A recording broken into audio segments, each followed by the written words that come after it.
último streaming del año. Última conexión con las banderas que nos acompañaron todo el año. Guatemala. Ahí están los chapines. Colombia. Honduras. Venezuela. México. El Salvador. República Dominicana, Chile, USA, Estados Unidos, Cuba. ¿Qué más que me estoy olvidando? No las conozco todas las banderas. República Argentina, ahí está mi Argentina que no podía faltar. A todos este caluroso aplauso que no afloje, arriba, ahí estamos transmitiendo para todo el mundo el último streaming del año. Le cuento, casa repleta, mucha gente que no pudo entrar hoy, como pasó el domingo pasado en la celebración de la Natividad de nuestro Señor Jesucristo. Pero le decía recién antes de conectarnos con todos ustedes que están viendo desde casa, que esperan este último servicio del año. Tuvimos de todo recién, mariachis, cantamos, celebramos, pero ahora es el momento que nos conectamos con el resto del mundo. Y esto lo tengo que decir porque no forma parte solo de la iglesia local, sino de toda la congregación que semana tras semana siembran y son parte de lo que hoy es este río que no se detiene. En el 2020 se declara oficialmente la pandemia, más especialmente a fines del 2019, de allí el nombre COVID-19, pero cuando comienza la pandemia y se cierran todos los edificios y se cierran los templos y las sinagogas y las basílicas, y estuvimos ese año, el año que vivimos en peligro, el año que estuvimos confinados, nosotros decidimos salir con una consigna, todos o nadie, íbamos a volver cuando pudiéramos volver todos. Los gobiernos decían que tengamos reuniones con distancia prudencial, con tapabocas, lavándose los pies, poniendo asepsia en las manos, en los pies. Nos decían que los ancianos y los niños no podían entrar y dijimos todos o nadie, esa fue la consigna. ¿Volvemos todos o no volvemos nadie? No podemos dejar nadie afuera, nadie deja a nadie en la familia afuera. Nadie dice, bueno, la abuela ya se está por morir. Bueno, ese niño vino de casualidad, no lo estábamos buscando, déjalo fuera. No. De manera que dijimos todos o nadie. Y además salimos a bendecir, a sembrar. No teníamos mucho, no éramos una iglesia millonaria, pero vaciamos todos los recursos, los sacamos del banco en marzo del 2020 y dijimos, vamos a enviarlo. Si vamos a morir, muramos con dignidad, muramos dando. Teníamos para sobrevivir 2 meses con la iglesia cerrada. Porque al no haber feligreses que vienen, al no haber gente que siembra, no sabíamos si esto podía continuar o si la gente iba a seguir enviando su semilla.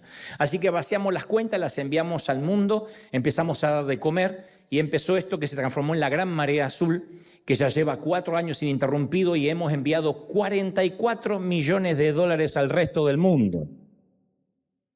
Esa celebración y ese aplauso va para todos los que han sembrado, los que han dado. Alguien tiene que celebrar más que esos $44 millones. Es mucho. En la contabilidad que hicimos, es un poquito más en realidad, un puntito más, pero parecemos un número redondo, son $44 millones que se han enviado en 4 años a todo el mundo, y esto es en Cuba, Colombia, Honduras, Dominicana, África. A veces me dicen, no nombraste tal país, pero no es solo nombrarlo, es ayudar, hemos ayudado a todos.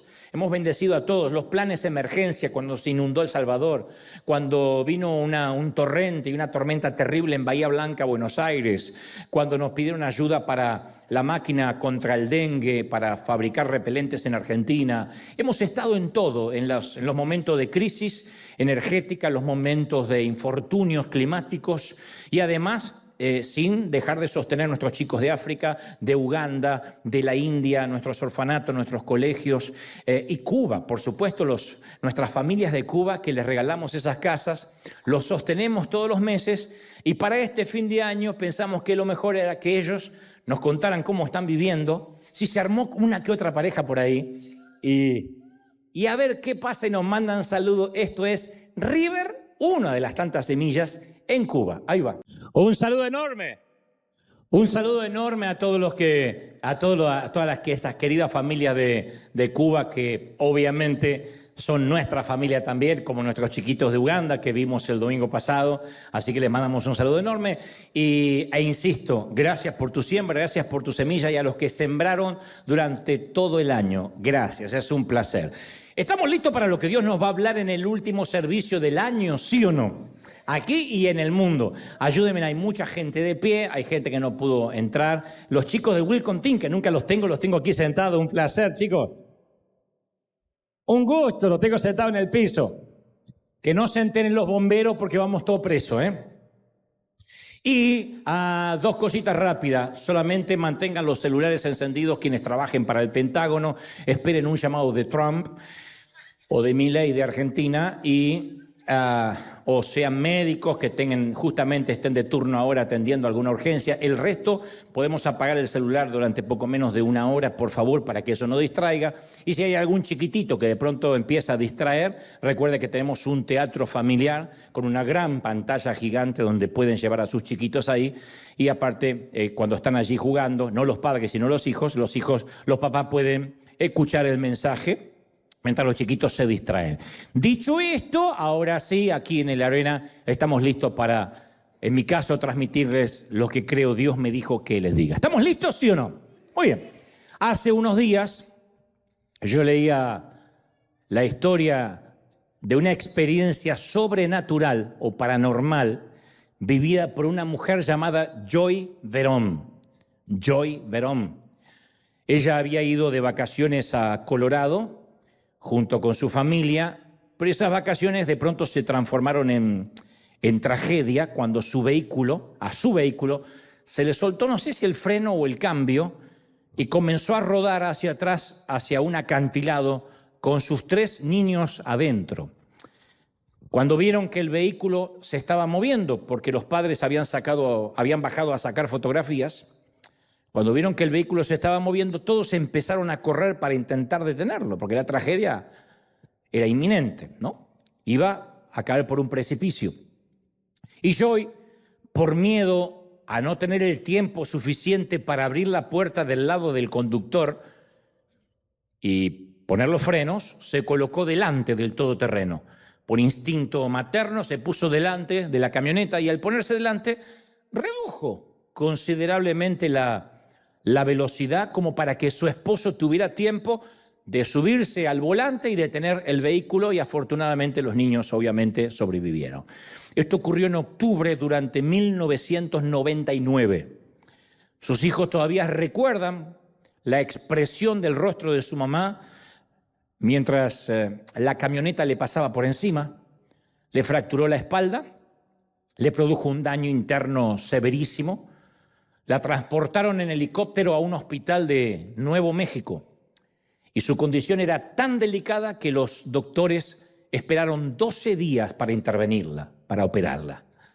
Salió de la operación 12 días después, obviamente, con una fiebre peligrosamente alta que no podían bajar, y durante sus 7 días su temperatura subió y ardió sin control. Joy tenía miedo de morir, de dejar los 3 chiquitos, de quedar paralítica también, de quedar lisiada. Y una de esas noches que estaba convaleciente, un hombre misterioso abrió la puerta y entró a su cuarto. Todas las enfermeras a petición suya eran mujeres, porque se sentía cómoda.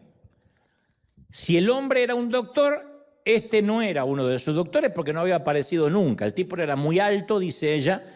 Estaba vestido con un delantal blanco, como todo médico, tenía los pómulos marcados, ojos azules, cabello rubio dividido a la mitad y amarrado con una cola de caballo.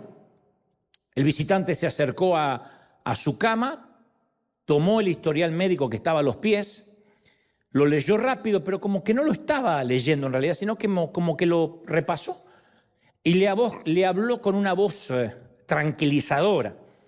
Le dijo: Joy, te prometo que vas a estar bien. Vas a superar todo esto. La miró a los ojos y tan rápido como entró, se fue. Y Joy le creyó instantáneamente. Todo lo que le dijo es eso: te prometo que vas a estar bien y lo vas a superar. Más tarde ella diría: si un doctor o un familiar me hubiesen dicho aquellas palabras, yo no las habría creído, las habría puesto en duda. Pero como me habló este extraño, yo sentí una profunda certeza en mi interior. Le creí. Y por alguna curiosa razón supe que iba a estar muy bien. Cuando su esposo regresó al cuarto, Joy le cuenta inmediatamente de aquel hombre. El marido sale al corredor tratando de encontrar a alguien que se ajustara a la descripción de su esposa, pero no había nadie. Se lo describió a los empleados del hospital y nadie conocía a un hombre así, rubio, con el cabello atado, con una colita, ojos azules. No, buscaron por todo el hospital, no pudieron localizarlo. Y Joy, hasta el día de hoy, hasta la fecha, cree que el visitante, asegura, fue enviado del cielo especialmente asignado para ella. Y fundamentalmente atesora las palabras que este caballero le dijo. Actualmente ella está confinada a una silla de ruedas, pero por alguna razón no ha perdido ni la alegría ni la esperanza, porque siempre encuentra fortaleza en aquel visitante de ojos azules que jamás volvió a ver. De hecho, luego lo buscó a través de redes sociales. No existe humanamente. Joy, te prometo que vas a estar bien, vas a superar todo esto. ¿Quién era el visitante? ¿De dónde vino? Lo envió Dios para fortalecerla. ¿Era un ángel? ¿Era el propio Señor? Lo que daríamos a esta altura del año por tener un encuentro cercano de tercer tipo, que no es lo mismo el encuentro con un tipo, eso es otra cosa, ¿eh? Un encuentro cercano de tercer tipo, o sea, un encuentro extraterrestre, un encuentro, pero no con un alien, sino con el Señor, con un ángel que nos dijera, todo va a estar bien, todo está bajo control. Bueno, el general Josué, el profeta Josué, tuvo una historia similar a la de Joy. Él también tuvo uno de esos encuentros paranormales, un encuentro divino, de los cuales no se habla mucho, pero están en las Escrituras. Y lo tuvo, como Joy, en un momento muy oscuro, en un momento muy difícil, muy álgido de su vida. En este caso, Josué no estaba solo en el hospital, pero estaba solo ante un desafío, ante un reto.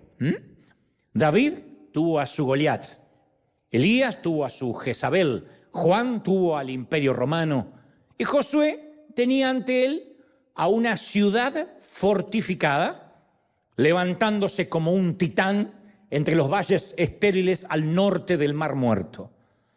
Había unos enormes muros que rodeaban a la ciudad como una suerte de armadura fortificada. Era la ciudad que Dios le había dicho que debía conquistar. Había 2 círculos de piedra concéntricos que se elevaban un total de casi 13 metros del nivel del suelo. El muro exterior medía 2 metros de ancho por 4 metros de alto. Encima de ese muro había un segundo muro que medía casi 3 metros de alto. Una ciudadela custodiaba el extremo norte, un bosque de palmas muy denso, muy frondoso, de 12 kilómetros de extensión, de largo por 5 kilómetros de ancho, servía de barrera al este de la ciudad, y unas cuestas empinadas protegían el muro occidental. Así que había muros altos, laterales protegidos. Los hebreos habían peleado batallas en el desierto, pero siempre en su territorio, siempre bajo sus términos y siempre en valles abiertos. Hay un momento, haciendo un homónimo de esto, en que uno dice, yo estoy acostumbrado a ciertas batallas porque las he vivido a lo largo de mi vida.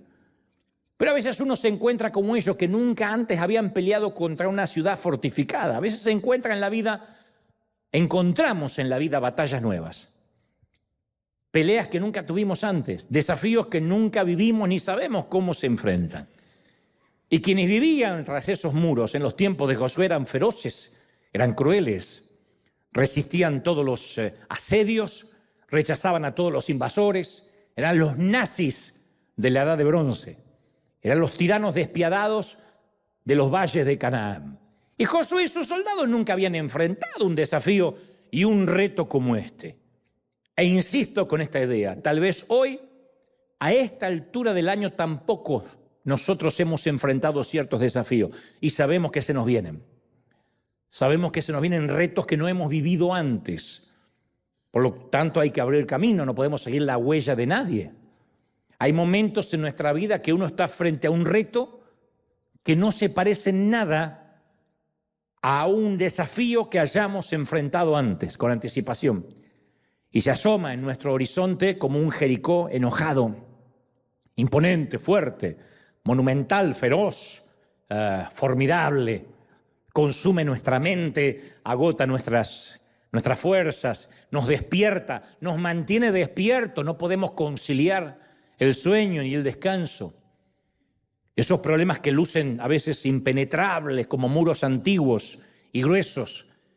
Estoy hablándole a todos aquellos aquí y en casa que están ante el reto más grande de su vida.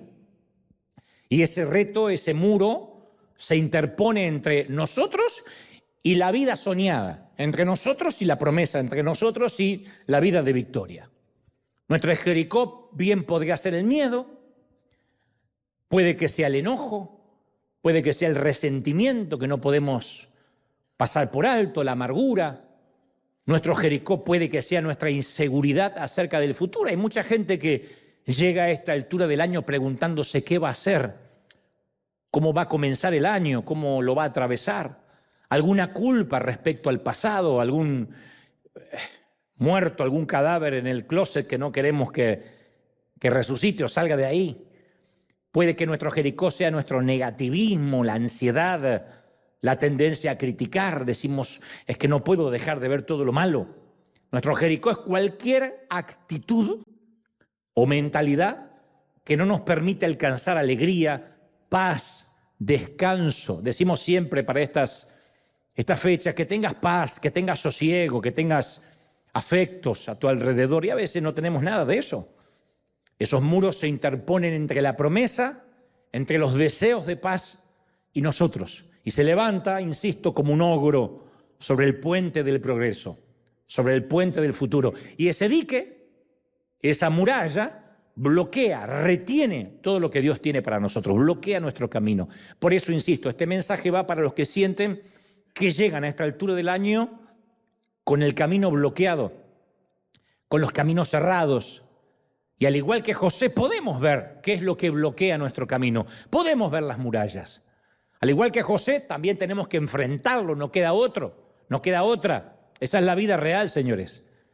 Pero al igual que Josué, no tenemos que enfrentar ese muro solos. ¿Estamos de acuerdo? No hay que hacerlo solos. La Biblia narra que Josué acampa cerca de Jericó, cerca de esos muros, levanta la vista y ve un hombre de pie. Yo presumo que se despierta. La Biblia no dice a qué hora del día fue. Quizás fue, se me ocurre, 4 o 5 de la madrugada, porque lo puede ver. Ya estaba amaneciendo y lo ve con la espada en la mano. Él piensa que es un hombre muerto. Empieza a preguntarse cómo dejaron entrar a este tipo hasta donde yo estoy durmiendo. ¿Qué hace la guardia? Y cuando se le acerca el hombre con la espada desenvainada, Josué atina a preguntar, ¿eres de los nuestros o del enemigo? Si la respuesta era lo segundo, estaba frito. No tenía ni tiempo a agarrar una espada o defenderse. Y el visitante le dice, de ningún bando. ¿Eres de los nuestros o del enemigo? De ninguno.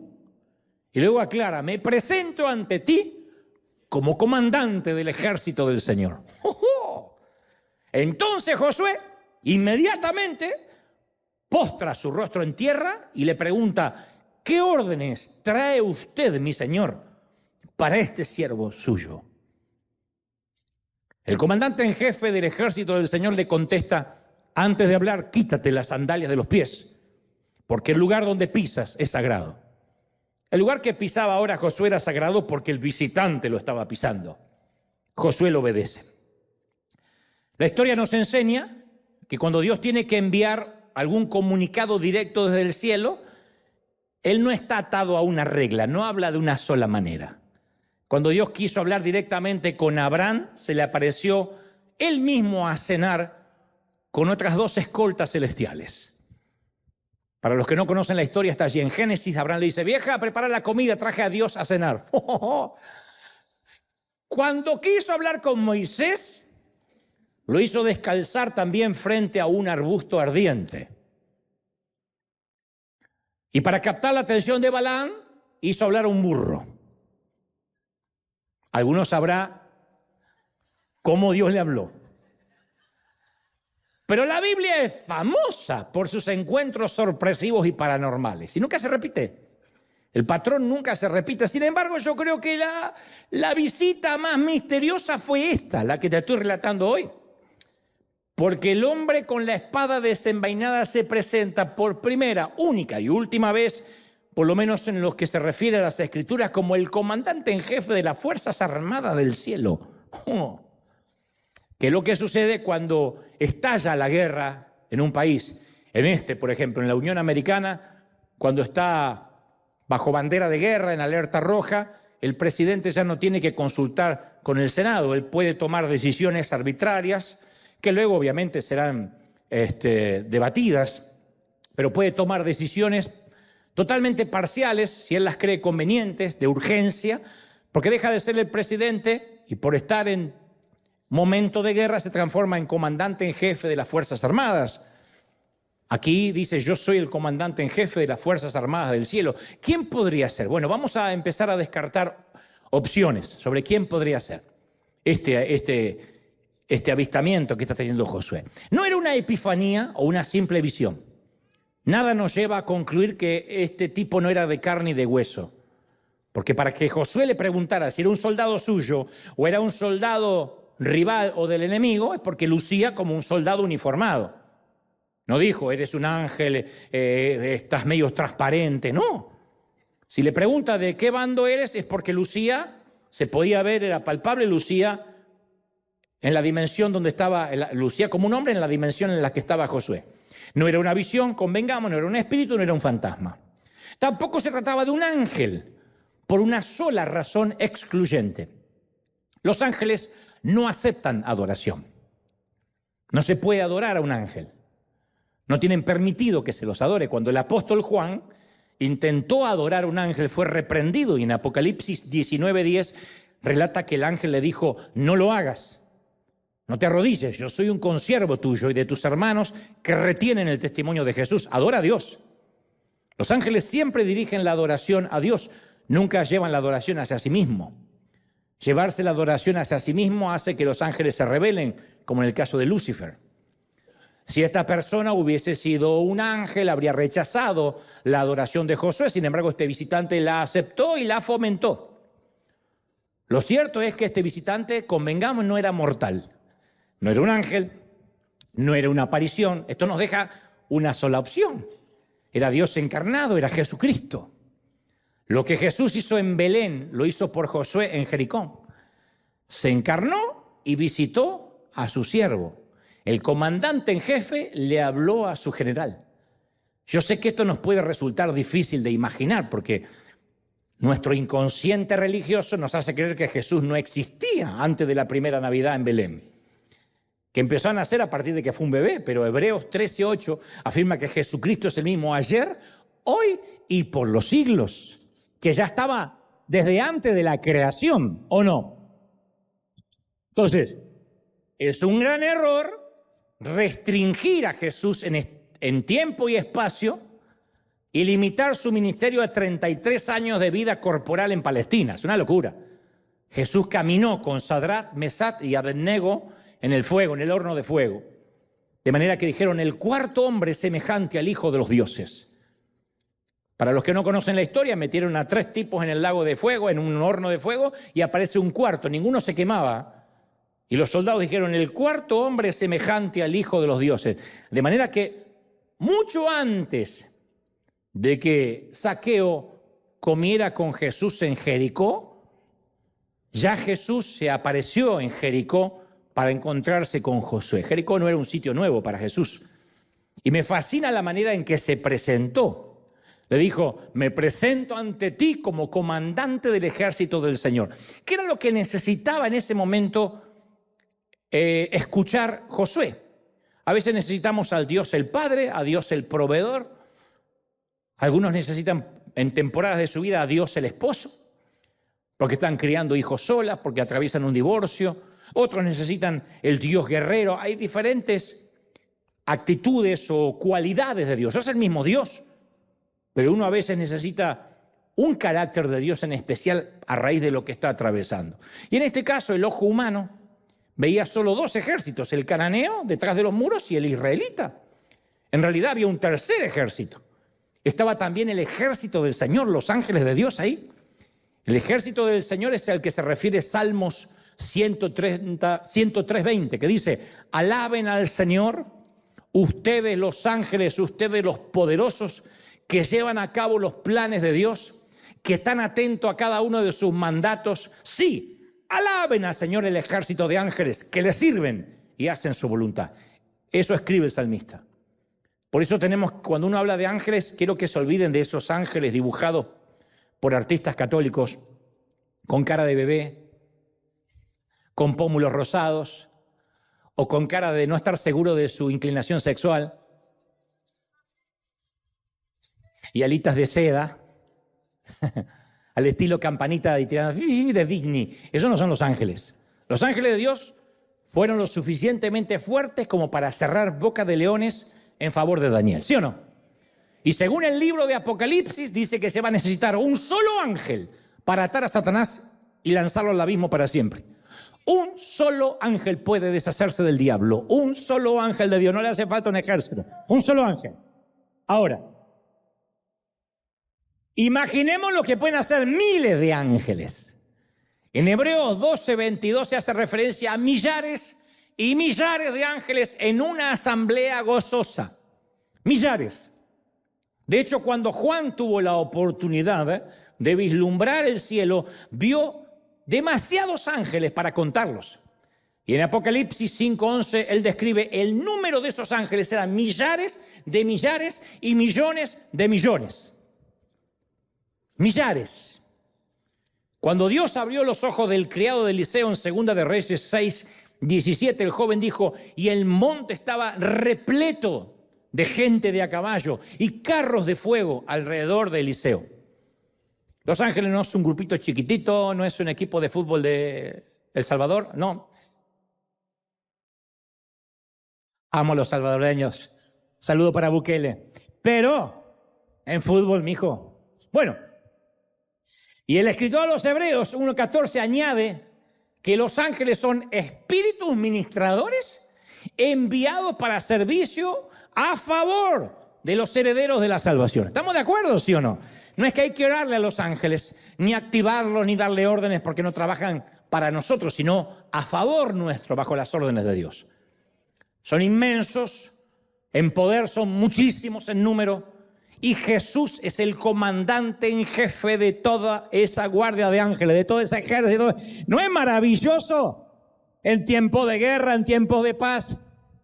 Y aquí el mensaje para Josué era inconfundible. Jericó puede tener sus muros, pero tú, Josué, tienes algo más. Me tienes a mí, tienes al ejército de ángeles a disposición. Por eso dijo: soy el comandante en jefe de los ejércitos del Señor. No le dijo: soy tu papá. ¿Qué le pasa a Josué? Lo vine a consolar poquito. No, soy el comandante en jefe. Le habló en términos militares que Josué entendía y quería oír. Eso era todo lo que Josué quería escuchar. A Jesús, comandante en jefe. Hay momentos que eso es lo que necesitamos conocer de Jesús. Es exactamente lo que muchos de nosotros a esta altura del año necesitamos escuchar y saber. Hay momentos que necesitamos que nos apapachen, que nos mimen, que venga el Dios Padre, que venga el Dios Esposo, que venga el amigo, pero hay momentos que necesitamos al guerrero. Y la religión le ha terminado por cortar las uñas al león de Judá. Y ha domesticado al león de Judá, pero él sigue siendo alguien sin domesticar, él sigue siendo el comandante en jefe. Entonces, en nuestra hora más oscura, en medio de las preguntas más profundas, el Señor de los millones, de los millares de ángeles, nunca nos va a abandonar para que peleemos una batalla solos. Estamos con el comandante en jefe de las Fuerzas Armadas. ¿Alguien lo cree, sí o no? Nunca vamos a enfrentar solos Jericó, nunca. Y esa fue la promesa que Dios le hizo a Joy en Nuevo México, en el hospital de Nuevo México, a Josué en Jericó, y esta es la promesa que hoy nos hace a nosotros el Señor. Y de alguna u otra forma, Él nos va a hacer saber que solo con levantar un dedo, millares de ángeles van a responder a su llamada. No estamos solos. Puede que a veces aparezca en forma de médico en un hospital, en forma de un santo comandante, o puede que nos hable a través de un simple burro argentino parlanchín como hoy. Pero nos va a hablar el Señor. Alguno dice, ay, yo quiero una experiencia. Sí, bueno, estás teniendo una experiencia ahora. Un burro te está hablando en nombre del Señor. Pero de algo podemos estar seguros, como dice Salmos 46:7, el Señor de los ejércitos celestiales pelea a nuestro favor. Alguien tiene que creerlo, gente, no hay miedo. ¿Estamos? Y me encanta el diálogo curioso entre Josué y Jesús. Me encanta ese diálogo. ¿Eres de los nuestros o del enemigo? Pregunta Josué. De ninguno, contesta el comandante. A mí me encanta saber que este era Jesús porque aquí muestra su carácter. Dios, Jesús, nunca escoge bandos. Yo lo voy a decir hasta el cansancio, lo he dicho todo el año y lo volveré a decir para urticaria de muchos. No de acá, del otro servicio y de los que miran. Dios no es demócrata, Dios no es republicano. Dios no es católico, ni metodista, ni bautista, ni luterano, ni presbiteriano, ni episcopal, ni anglicano, ni adventista, y mucho menos pentecostal, ni de la Asamblea de Dios, ni de la cuadrangular. Él no está de un lado de la grieta como nosotros. Si los malvados cananeos, que desde hace mucho tiempo se hacían sus propios ídolos, se arrepentían, eran candidatos a su misericordia. Si Jericó se hubiese arrepentido, Dios los habría recibido. Dios no tiene bandos. Uno le pregunta al Señor de qué lado está, y la pregunta que nos hace a nosotros el Señor, o la repregunta que nos hace es, ¿estás enfrentando un reto a nivel Jericó? Tienes que saber que yo no tengo bandos, que yo no estoy de un lado y del otro, que yo no odio a algunos y amo a otros. Dios ama a todos. ¿Estamos de acuerdo? A todos. Digo, por si alguien dice, mi Jericó es mi suegra, mi Jericó es mi cuñado, mi Jericó es mi ex, estoy esperando que pague, que le salga un grano así en la nariz. No, yo no tengo ningún bando. Yo no voy a castigar a alguien para que esté contento. Pero la pregunta que nos hace Dios es, ¿tienes de frente muros demasiados altos y anchos como para poder traspasarlos? ¿Enfrentas un diagnóstico o una dificultad o una derrota que te está impidiendo entrar a la tierra prometida? Bueno, si es así, tenemos que hacer por instinto lo mismo que hizo Josué. Josué 5:13 dice que Josué alzó sus ojos y vio a un varón que estaba delante de él. Después de alzar los ojos, vio a Jesús. Y yo creo, aunque esto parezca infantil, que mientras que nuestros ojos se mantengan en nuestro Jericó, nunca vamos a poder ver a Jesús. Uno tiene que mirar por encima de Jericó, por encima de los muros. El Salmo 121:1 dice, alzaré mis ojos a los montes, ¿de dónde vendrá mi socorro? Y no dice, mi socorro viene del monte. Dice, mi socorro viene del Señor, quien hizo los cielos y la tierra. O sea, hay que alzar los ojos por encima de los cielos. Hay que alzar los ojos por encima de los cielos. Entonces, en este 2025, mis queridos, tenemos que proponernos no mirar más a Jericó. Tenemos que autorregalarnos eso. Algo que no nos puedan comprar en un mall o en un shopping. Algo que sea invaluable, que no se pueda comprar con dinero. Eso es un buen regalo. No voy a mirar más a Jericó. Ya hemos mirado bastante en esa dirección. No necesitamos memorizarnos la circunferencia de los muros, detallar todas las piedras que encontramos, leer el diagnóstico médico 1000 veces, leer lo que nos mandó el juez, leer lo que la migra nos mandó por carta. Saber más acerca del diablo no va a hacer que caigan los muros. A mí me importa un cuerno cuántos demonios tiene Satanás. El otro día escuché a alguien predicando diciendo, y Satanás tiene tanto demonio porque se calcula que la tercera parte. ¿Quién le importa la contabilidad del demonio? A mí me interesa más pasar revista de cuántos ángeles tiene Dios a nuestra disposición. ¿Sí o no? Mayor es el que está con nosotros. Entonces, ¿cuándo ocurre la liberación? Cuando miramos a nuestro comandante. Y luego, como Josué, por instinto, doblar las rodillas.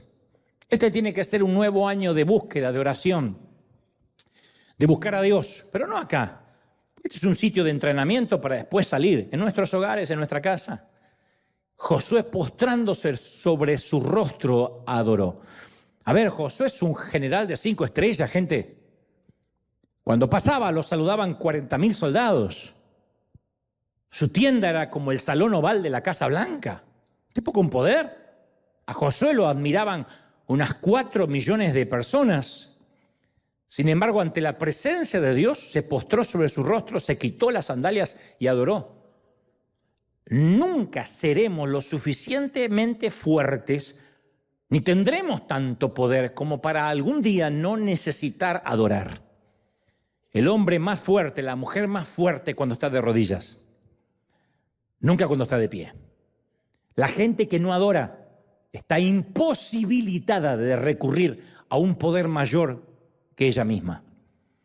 La gente que no busca a Dios simplemente no puede disponer de ese ejército de ángeles.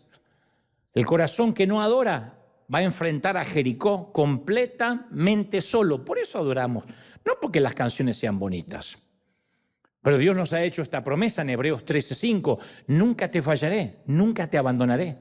Y si hay alguien diciendo, es que yo hace mucho que no adoro. Bueno, el Señor dice, yo sigo siendo fiel, te estoy esperando todavía. ¿Sí?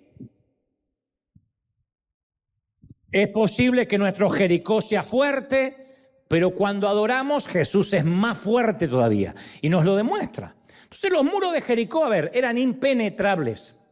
Hasta el día en que Josué apareció claro. Hasta el día en que su ejército se puso en marcha. Impenetrables hasta el día en que los ladrillos se agrietaron y las peñas se rompieron. Impenetrable hasta el día cuando todo tembló, las piedras de los muros, las rodillas del rey y las mandíbulas de los cananeos. El fuerte impenetrable se topó con la fuerza imparable de Israel y la poderosa Jericó se desmoronó. Y esto es lo que hoy necesitamos saber, solo esto acerca de Josué. Él nunca derribó un solo muro. Los soldados de Josué nunca tuvieron que mover una miserable piedra.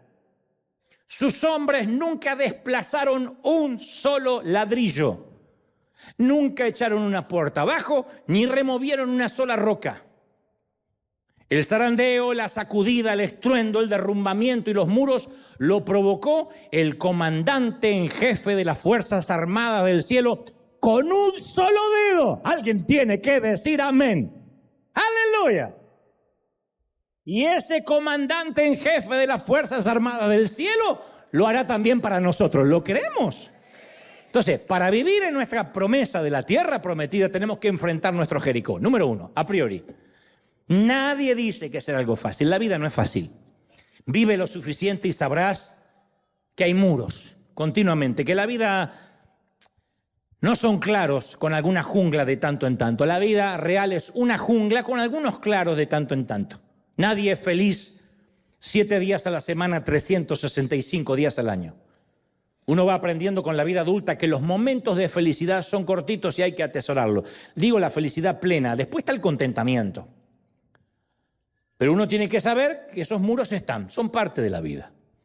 Y cada nivel de herencia que Dios nos quiere dar exige un desheredamiento del diablo. Antes que el santo pueda entrar, Satanás tiene que mudarse. No pueden vivir los dos. Como digo siempre, si hace tiempo no te chocas de frente con el enemigo, lo más probable es que vayas en su misma dirección. Pero uno tiene que encontrarse con el inquilino. Jesús le dijo a su pueblo que se preparara para tomar posesión de la tierra que el Señor, nuestro Dios, nos va a dar. El verbo que se traduce como tomar posesión significa despojar, desalojar y ocupar. Despojar al enemigo de su fuerza, desalojar y ocupar. O sea, vencer a los inquilinos, sacarlos y poseer. Satanás no se va a retirar sin pelear. Esto no es pasen al altar, reciban la chiripiorca y la suegra se muda a Tanzania. No va a ocurrir. Él va a resistir. La suegra, y ahora vuelvo a Satanás, va a resistir. Va a intentar que retrocedamos. Pero no va a ganar. Nunca. ¿Por qué? Porque Dios ya declaró que la victoria es nuestra. Satanás fue derrotado y desdentado, no tiene dientes, en el Calvario. Y un detalle que no es menor, La Biblia narra, pero el Señor le dijo a Josué, este comandante en jefe, te he entregado Jericó a su rey y a todos sus guerreros fuertes. No le dijo Josué, toma la ciudad, tómala. No. No le dijo Josué, recibe la ciudad una vez que pelees. O trata de lograr si ganas o no ganas en mi nombre. No. Le dijo, recibe la ciudad que yo ya he tomado. Yo ya te la entregué. O sea, Josué nunca entró con la esperanza de que quizá podía ganar. Él sabía en ese encuentro sobrenatural que ya había ganado. Dios no dice, Dante, rompe con tu vicio. Él dice, Dante, yo ya he roto los vicios de tu vida. Recibe la bendición de mi victoria. Solo recibe lo que ya te di. ¿Alguien lo está recibiendo, sí o no? Y nosotros estamos esperando que nosotros vamos a mover el muro. No lo vamos a mover. La pregunta no es si venceremos, sino cuándo venceremos. La vida siempre va a tener, insisto, retos y desafíos. Pero los problemas nunca tienen la última palabra. Los muros de este año, que se está terminando del 2024, no son necesariamente, quiero que escuches esto, muros que te tienes que llevar para el año próximo. Yo sé que hay gente que viene aquí o escucha esto o mira esto por streaming y recibe una palabra de aliento, quita las cargas y cada domingo va creciendo un poco más. Pero después está el otro que toma esto como una tregua. De hecho, hay gente hoy que quizás esté hoy tomando esto como una tregua. Ay, por 2 horas no pienso. Entonces llegan con el bolso así, tiran acá y adoran. Cuando yo digo, chao, hasta el domingo que viene, agarran la bolsa y dicen, bueno, me voy otra vez. 2 horas, ¿por qué? No dejan la basura ni las cargas a los pies de la cruz. 2 horas, descansan. Y hay gente que tiene la costumbre, o tenemos la costumbre, me incluyo de ser unos Jericó crónicos, de tener unos muros que arrastramos año tras año. Y yo quiero decirte, no pasemos al año próximo llevándonos con nosotros los problemas preexistentes. Solemos decir, bueno, es que yo vivo preocupándome. Me preocupé en el 2023, en el 2024, también en el 2025. Es mi planazo. Bueno, el chisme es mi debilidad. Hace años que yo soy así. Justo no voy a andar cambiando el 1 de enero, que están todos los familiares y uno puede chismear tanto. Otro dice, y bueno, a mi papá le gustaba la bebida. Y yo heredé lo mismo, eso viene en la sangre. El Malbec corre por las venas. Esas frases, yo soy así, el año que viene no creo que cambie mucho, esas frases crean alianzas con el diablo. Le dan acceso al enemigo a nuestro espíritu, aunque no lo creamos. Yo debo confesar con vergüenza que la mayoría de mi familia ha vivido, y yo también cuando era más chico, del resentimiento, del hablar mal unos de otros. Eso era muy común entre los Goebbels y los Stockley. Stockley es mi mamá, Goebbels es mi papá. Y por alguna razón eso fue fomentado por mis padres. No estoy hablando mal de ellos, están en la presencia del Señor, pero ellos fomentaban eso de que se iba un hermano y se hablaba mal de ese, y se hablaba mal de la cuñada y de la nuera. Y supongo que ellos lo habrán heredado de los abuelos, porque no es un demonio que un día vino. Yo nací y ya eran chismosos. Así que si el demonio vino antes. Y yo también. Y esos muros de resentimiento, de chisme, se han levantado durante décadas y décadas entre los Goebbels. Los Goebbels están todos divididos. Hoy somos adultos y cuesta mucho juntarnos. Yo tengo más primos que cabellos en la cabeza. Mira si tengo primos, sobrinos que no conozco, hijos de mis hermanos que no conozco. Soy tío abuelo, tal vez por eso, porque no quiero que me digan tío abuelo, no los quiero conocer. Pero estamos todos divididos porque el núcleo se dividió. Porque nunca tuvimos un papi y una mami que dijeran, no te voy a permitir hablar mal de tu hermano. En esta casa no se habla mal de los hijos de nadie, no se habla del tío, no, se hablaba de todos. Y además se hablaba de la iglesia, se comía pastor Nosotros fuimos los primeros en comer tacos al pastor antes de ser mexicanos.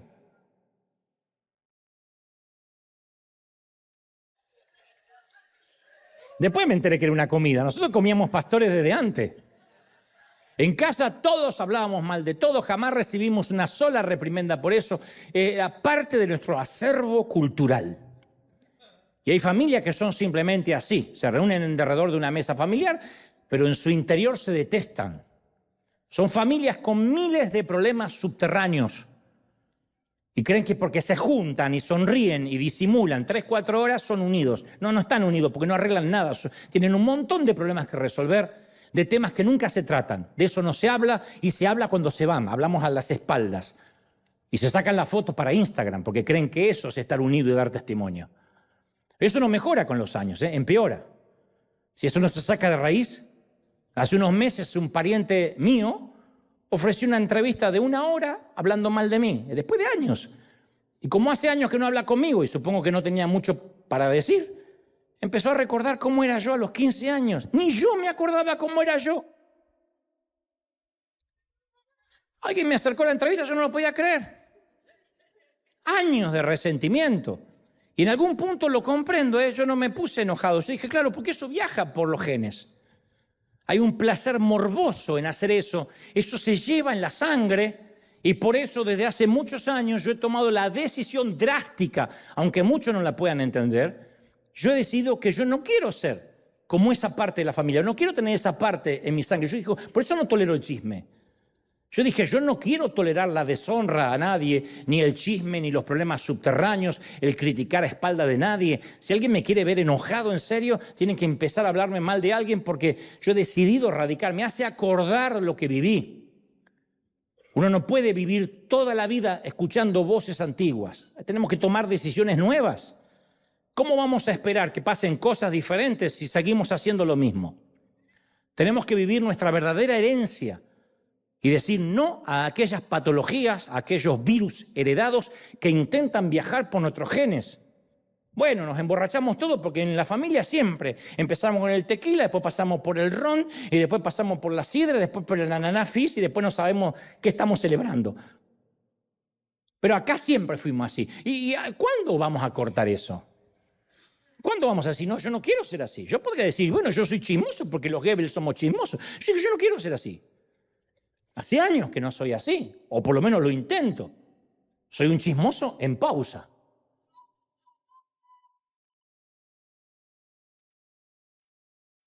Eso es muy bueno, saber qué es uno en pausa.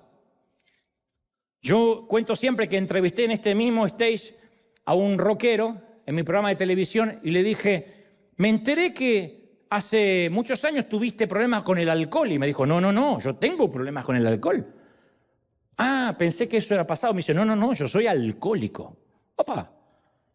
Le digo, ¿y qué valentía de decirlo? Me dice, sí, aunque hace 30 años que no bebo. Hace 30 años que me mantengo seco. Pero soy un alcohólico. Cualquiera que no bebe de hace una semana dice, yo ya no bebo más, hace como una semana. Este hace 30 años y dice que es alcohólico.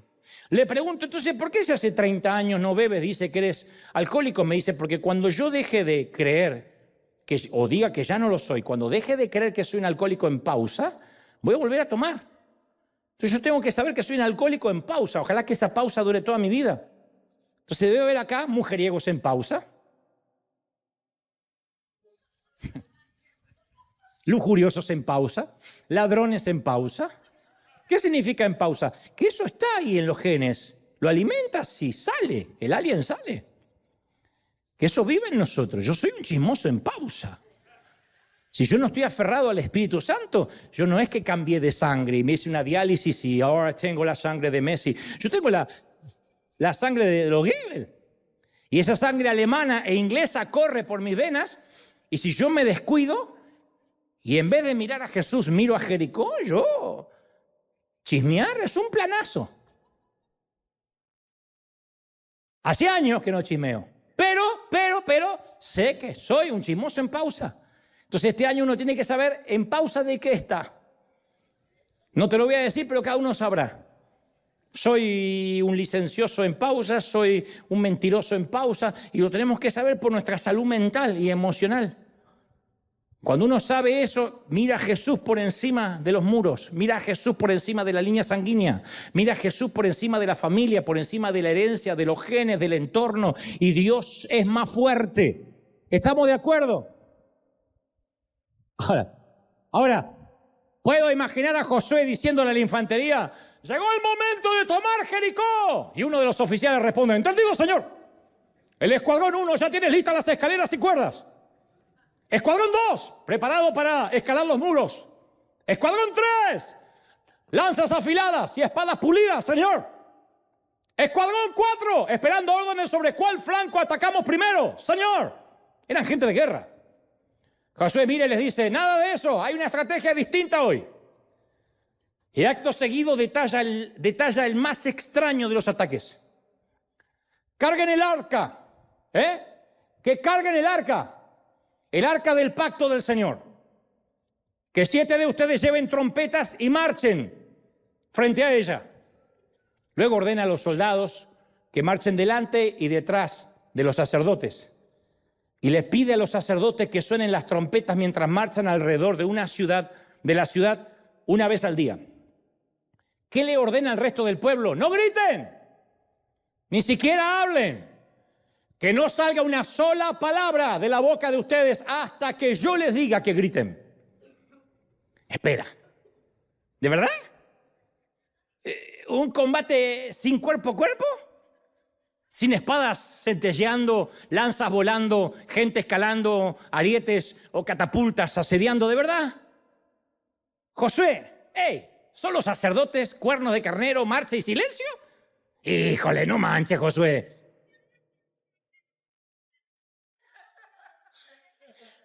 Josué tiene 40.000 soldados bajo su comando y le dice que se mantengan callados y que marchen. ¿Qué tipo de batalla es esta? Yo te diré, una batalla espiritual, hombre. Una batalla espiritual, esto es del comandante en jefe, no nuestro. Toda batalla, al fin de cuentas, es espiritual. Todo conflicto es una lucha con Satanás y sus fuerzas. Todo, no es tu cuñado, es Satanás. No tu cuñado, sino no estás peleando con tu cuñado, sino con Satanás. Pablo nos instó a hacer frente a las artimañas del diablo. Y la palabra griega que usa para artimaña es metodia, de donde se deriva nuestra palabra método. Satanás es activo, es engañoso, tiene planes y estrategias. Por consecuencia, nosotros también necesitamos una estrategia. Y de la misma forma de que Jericó es una fortaleza en Canaán, nosotros tenemos fortalezas en nuestras vidas. El apóstol Pablo usa fortalezas o muros para describir la mente, la actitud. Segunda de Corintios 10:3 dice: aunque andamos en la carne, no militamos según la carne.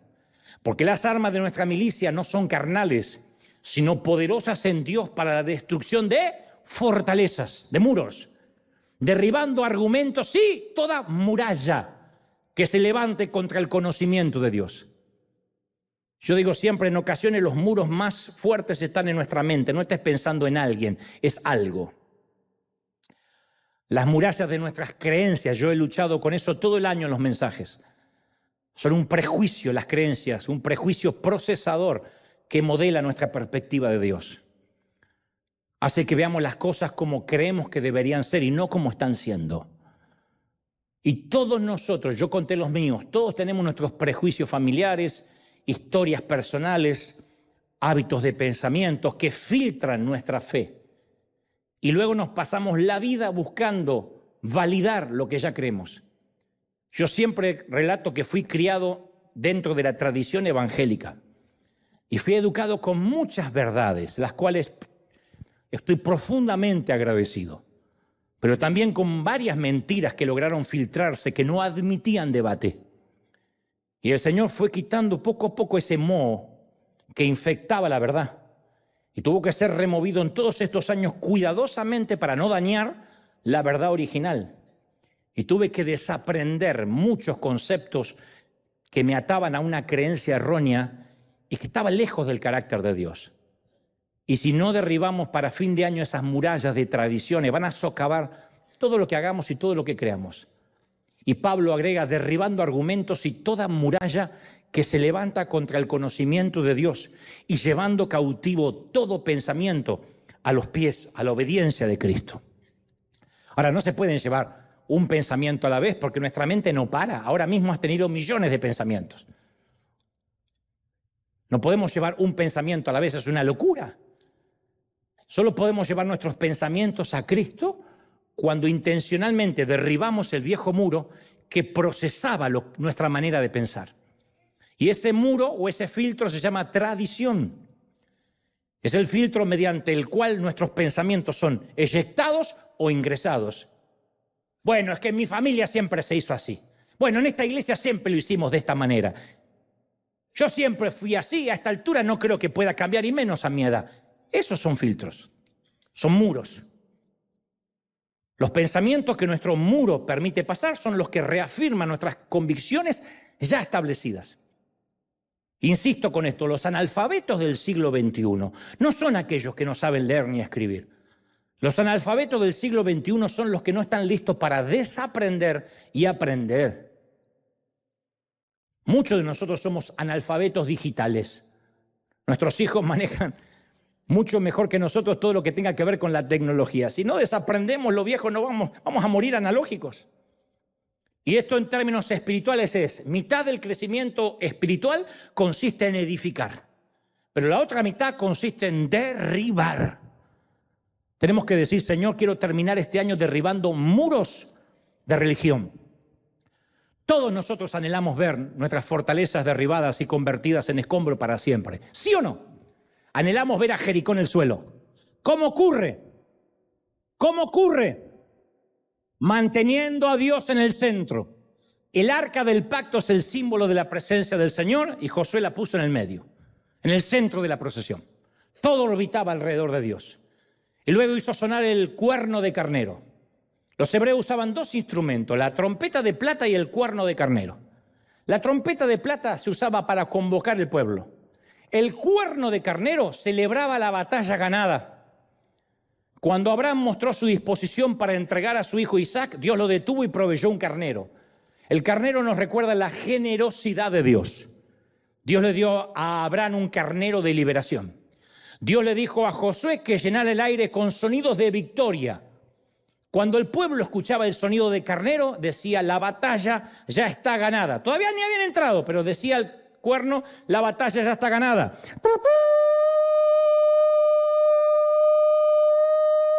Todo el día.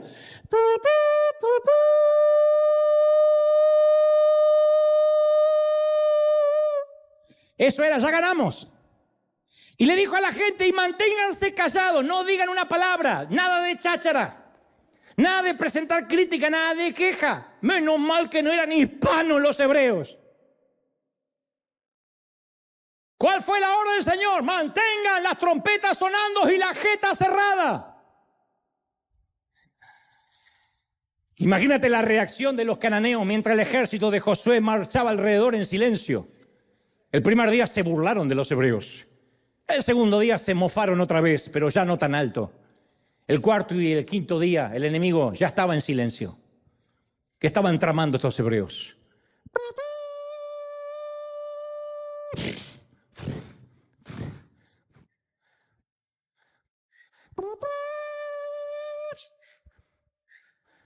Y nadie hablaba. El sexto día, los cananeos comenzaron a tener pánico y ansiedad. Y los hebreos hacían su habitual ronda. El pueblo de Israel nunca había peleado una batalla como esta y nosotros tampoco estamos acostumbrados a esto. Pero en este nuevo año tenemos que usar la misma estrategia de Josué. En primera instancia, recordar que Dios está en el centro de nuestra marcha, en medio de nuestra procesión. Un ejército de ángeles por delante y un ejército de ángeles por detrás. No marchamos con la esperanza de una victoria, sino con la certeza de una victoria aplastante. Absoluta. ¿Están conmigo? Aprendamos como Israel a cerrar la boca. Ahora cuando cualquier otro pastor te diría, volteate al que está a tu lado y dile, aprende a cerrar la jeta, hijo. Pero como soy un tipo culto y educado no te lo pediré, pero imagina que alguien te lo está diciendo.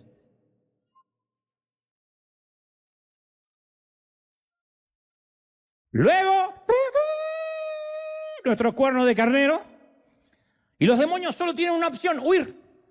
Otro Jericó que pasa a la historia. Santiago 4:7 dice, háganle frente al diablo y huirá. Háganle frente. No dice peleen, háganle frente. Y huirá. Él va a huir, él debe huir, él tiene que huir. No hay lugar para él en un sitio donde se adora a Dios.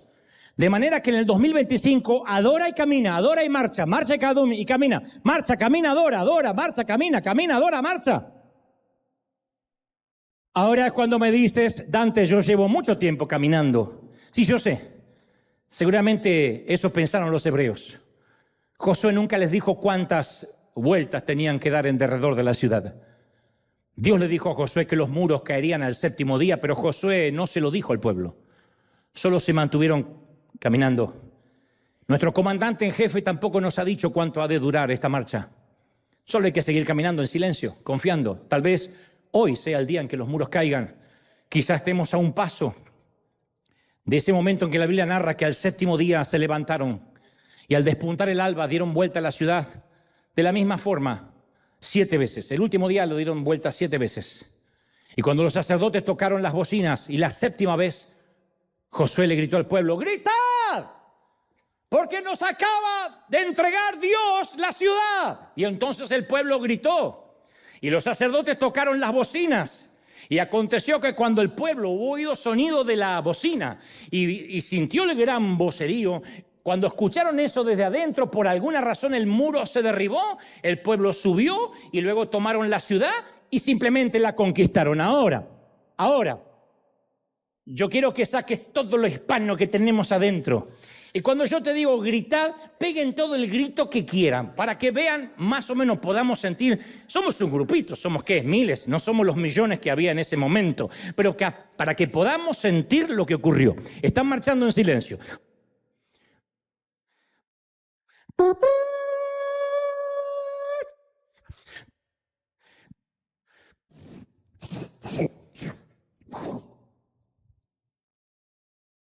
¡Grita!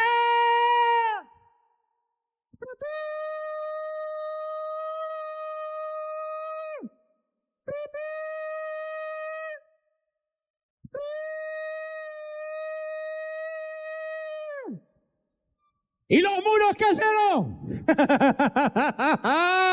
Alguien tiene que celebrar por ese Dios que pelea por nosotros, gente.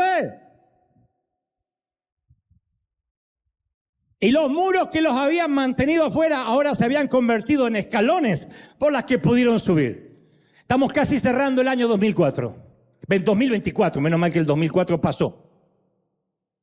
A tan solo 3 días de comenzar una nueva temporada. Y yo quiero que tomemos la palabra de hoy como ese visitante se le apareció a Josué y le dijo, me presento ante ti como comandante en jefe del ejército del Señor, del escuadrón de los millones de ángeles, millares. Necesito que tomes este mensaje de hoy como ese enviado del cielo que entró al hospital y leyó el historial de Joy, y que sus mismas palabras penetren en tu corazón y te acompañen durante toda la travesía del 2025.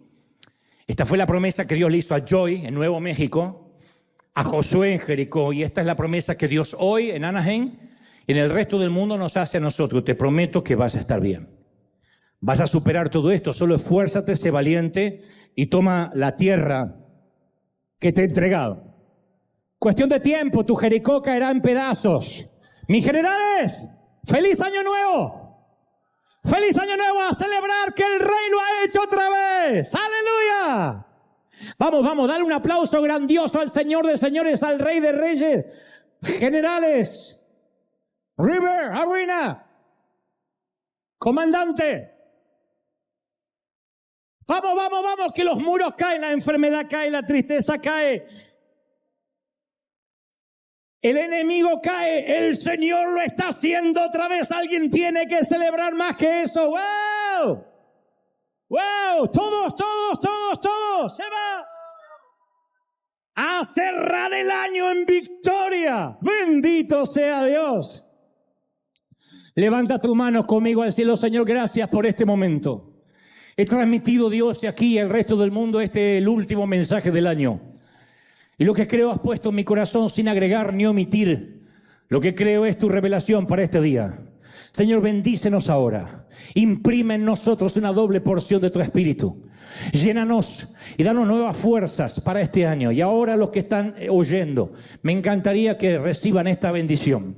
Que con temor y temblor traigo de parte del gran comandante en jefe de las Fuerzas Armadas, de los millares de ángeles del cielo.